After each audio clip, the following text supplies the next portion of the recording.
voy a hacer referencia a algunas cuestiones que, como decían mis compañeros antes, tienen más que ver quizá pues bueno, con cómo está el país. Usted decía, y con el fondo de la cuestión, a pesar de las buenas formas, ¿no?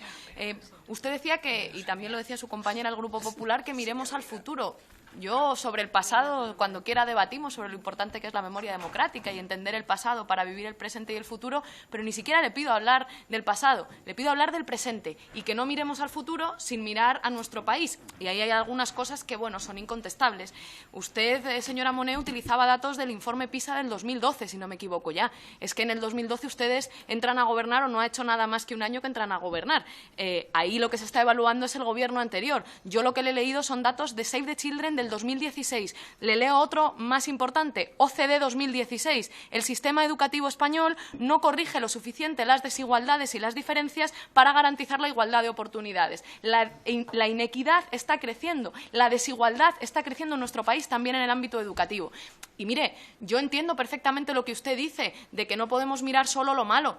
Pero, oiga, hay que mirar al país y si hay estudiantes que están estudiando en barracones y si hay familias que no pueden pagar el material escolar o si hay niños y niñas que no se pueden alimentar bien, pues creo que es función del Gobierno y de esta comisión fijarse en eso, no por un espíritu tremendista, sino porque es que estamos aquí para gobernar para la gente. Y entonces hay que saber cómo está la gente y tratar de revertir las situaciones negativas. No deja de tener cierta ironía, con este buen tono que nos está caracterizando, que ustedes pidan certidumbre, pero no digan qué van a hacer con una tasa de interinidad del 23,4%, que es que ahora mismo no se está reponiendo a los profesores o a las profesoras cuando piden una baja, que es que ahora mismo los estudiantes y las estudiantes de bachillerato no saben cómo van a acceder a la universidad, no saben qué va a pasar si con la reválida, con la prueba de selectividad para este mismo año. Los docentes no saben cuándo va a subir su salario y van a tener un salario digno para vivir. Yo creo que es un poco irónico que el Gobierno hable de que buscamos la certidumbre cuando lo único que hacen ustedes con sus políticas, siento decírselo y ser a lo mejor un poco gruesa en la afirmación por el poco tiempo, pero es generar bastante incertidumbre al conjunto de la comunidad educativa. Y decía usted, claro, lo que hay sirve. Yo lo que le pregunto a usted es ¿para quién?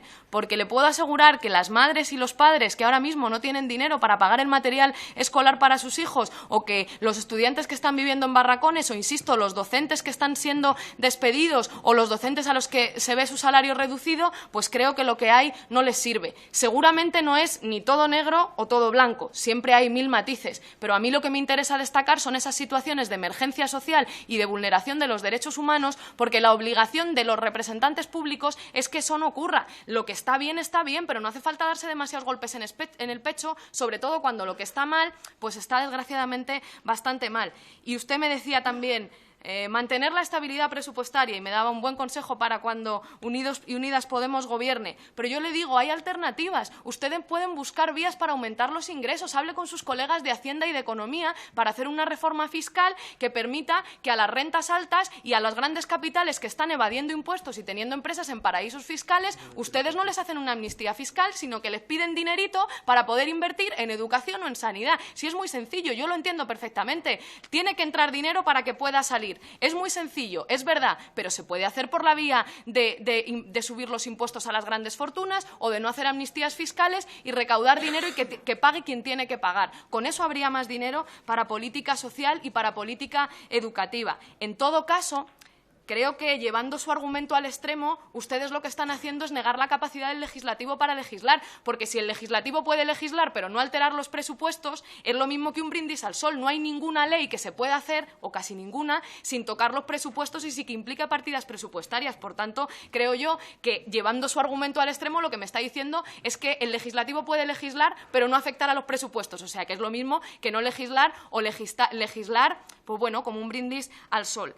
Termino diciéndole, cuidado a ver si con este gran pacto nacional y a ver si con tanto consenso y alardeando tanto de los consensos, lo que queremos es omertá, una ley del silencio para no hablar de lo que no funciona y una ley del silencio o una especie de trampantojo para que no resolvamos los problemas. Para mí, para nuestro grupo, Un pacto educativo pasa, inevitablemente, por derogar la LOMCE y reconocer la demanda de la comunidad educativa y por hacer un pacto que desde el principio hasta el final cuente con la participación de la comunidad educativa, que es donde tienen que estar los consensos, no entre los grupos parlamentarios, sino con la comunidad educativa. Y lo que le decía antes, blindar las partidas presupuestarias y revertir los recortes. Así nos tendrá a nosotros cerca, de la otra manera no. A mí me alegra que usted esté cómodo en esta comisión, pero le pediría que se sienta cómodo también con la Marea Verde, con los sindicatos, con todas las organizaciones de la comunidad educativa que están exigiendo, pues bueno, que se cuente con ellos para legislar y para hacer una ley a la altura de nuestro país. Muchas gracias.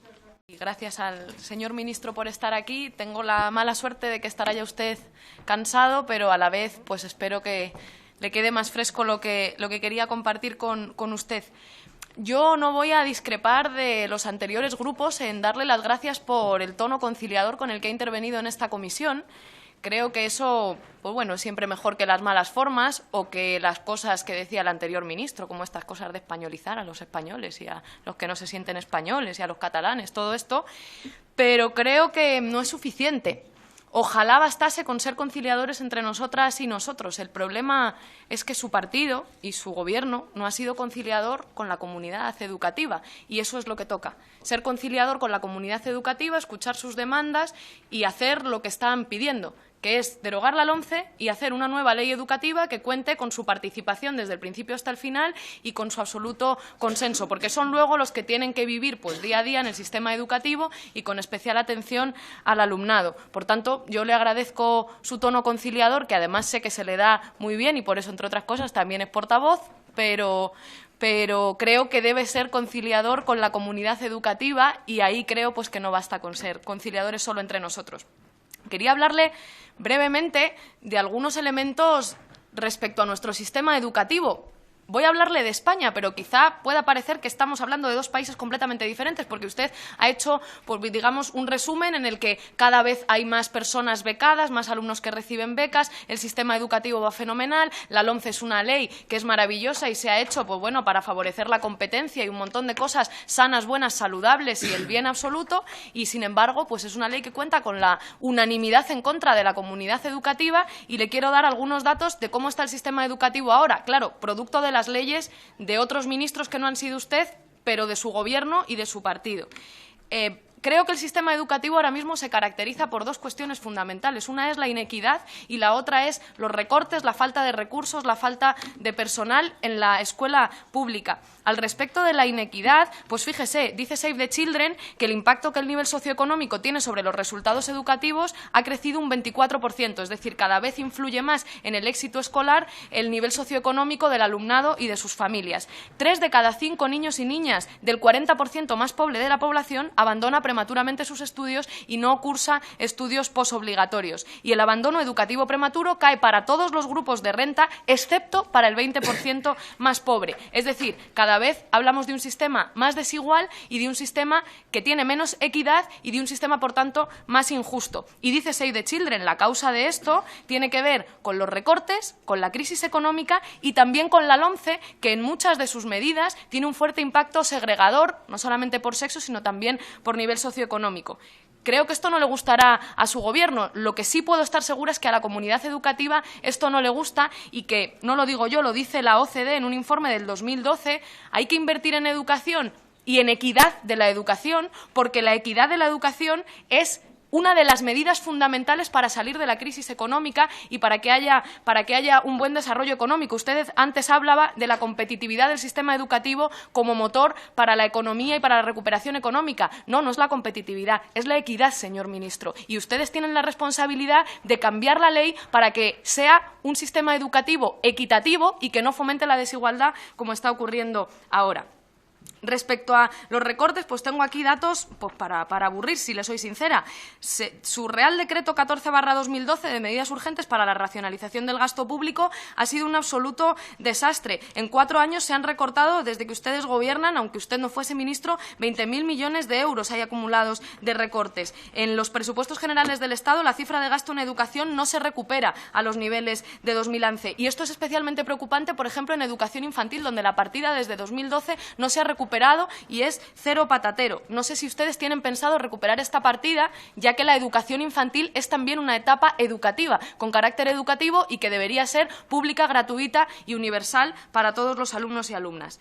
Otro problema que implica la falta de los recortes y la falta de personal y recursos, pues menos docentes y más alumnos y alumnas. Fíjese, 23.400 docentes públicos menos tengo yo aquí, mientras en los centros privados las plantillas sí se incrementan y entonces esto hace que los docentes en el sistema público tengan cada vez más horas de docencia y menos horas de planificación de la docencia, lo cual es un auténtico desastre para que se pueda ejercer pues, el oficio de la educación de una forma decente. Y su salario, además, está 7 puntos por debajo de la media de la OCDE. Es decir, nosotros tenemos salarios de los docentes que son 7 veces menos que la media de la OCDE. El 19 de agosto, su secretario de Estado, 7 puntos por debajo, perdón, 7 puntos por debajo. No sé si que me haya equivocado al expresar el dato le alivia, pero en todo caso creo que la situación de los salarios de los docentes es grave. El 19 de agosto su secretario de Estado se comprometió a devolver las ratios a la situación anterior al 2011, porque sabe usted que desde este Real Decreto las ratios han subido un 20% y sabe que esto es un factor esencial para poder atender a la diversidad del alumnado. No sé si piensan volver a las ratios de antes de 2012 o pretenden que las aulas sigan masificadas y que sea imposible atender a la diversidad. Sobre el sistema de becas, solo un dato. Usted hablaba de que hay más beneficiarios. Claro, el problema es que ustedes convierten la partida de becas de los presupuestos generales del Estado en una partida que es cerrada y que es competitiva. Y, por tanto, si hay más solicitantes de beca, producto de la crisis económica, etcétera, etcétera, pues sí, a lo mejor hay más beneficiarios, pero reciben menos dinero. 600 euros menos de media reciben las personas que tienen acceso a beca. A lo mejor son becas que no les dan para cubrir todas las necesidades. El gasto medio por familia en educación se ha incrementado un 30% desde 2006 a 2013, por no hablarle a usted de las dificultades de acceso a la cultura y a la participación en la cultura de los niños, niñas y adolescentes, que sabe que es una cuestión central para hablar de una educación pública de calidad y de un sistema educativo pues, de calidad. No me entretengo en estos datos porque le quiero decir en un minuto 2 cosas importantes. La primera es sobre la LOMCE. 16 huelgas, 2 de ellas generales. Es la primera vez que ha habido una huelga general educativa con motivo de una ley al señor ministro Wert por la LOMCE en 2012 y en 2013. El apoyo unánime de la comunidad educativa para que esa ley se derogue. Y tengo aquí un listado de motivos que le quiero preguntar si alguno de ellos lo piensan ustedes revertir. Las reválidas, a ver si nos puede explicar, pues bueno, si el Gobierno se va a aclarar, porque por un lado ustedes vetan la iniciativa del Parlamento para intentar parar el calendario de aplicación de la LOMCE cuando ya está el calendario aplicado. Señora Montero, la mitad del tiempo está consumido. Que nos explique, insisto, si van a vetar la iniciativa de paralizar el calendario de aplicación o a su vez van a hacer con las reválidas lo que usted ha explicado hoy, porque hay algo de confusión. La equiparación de la pública con la privada, pues hasta ahora la privada era un sistema subsidiario de la pública hasta que la pública pudiese llegar a todos los estudiantes. No sé si esto también lo van a revertir. Otros motivos de rechazo de la LOMCE, la expulsión temprana y los itinerarios, que es segregadora por sexos, que limita la participación de la comunidad educativa y vacía de competencias los consejos escolares. Me recordaba mi compañero Joan cómo ustedes han atacado el sistema de inmersión lingüística, que es un sistema de éxito y que sí favorece la equidad. Pues bueno, cómo se está atacando a las enseñanzas artísticas y humanísticas, en fin. No sé qué tienen pensado hacer con todos esos motivos listados que usted debe conocer bien y que ha insistido en ellos la comunidad educativa por las cuales esta ley es segregadora e injusta. Y termino de verdad dándole una propuesta muy sencilla. Nosotros vamos a estar a su lado si hay un pacto educativo, pero no de cualquier manera. No así como lo han hecho hasta ahora. Pacto sí, pero no así como lo han hecho hasta ahora. El pacto no se puede quedar en estas 4 paredes. Vayamos a hablar con la comunidad educativa, que tienen muchísimas formas de organización y de participación, y vayamos a hablarles de cómo de principio a fin podemos crear juntos y juntas, no todos los grupos parlamentarios, sino con el consenso del conjunto de la comunidad educativa, una ley que responda a los intereses y las necesidades de los niños, niñas y adolescentes y de nuestro país. Muchas gracias. Gracias, señora Montero.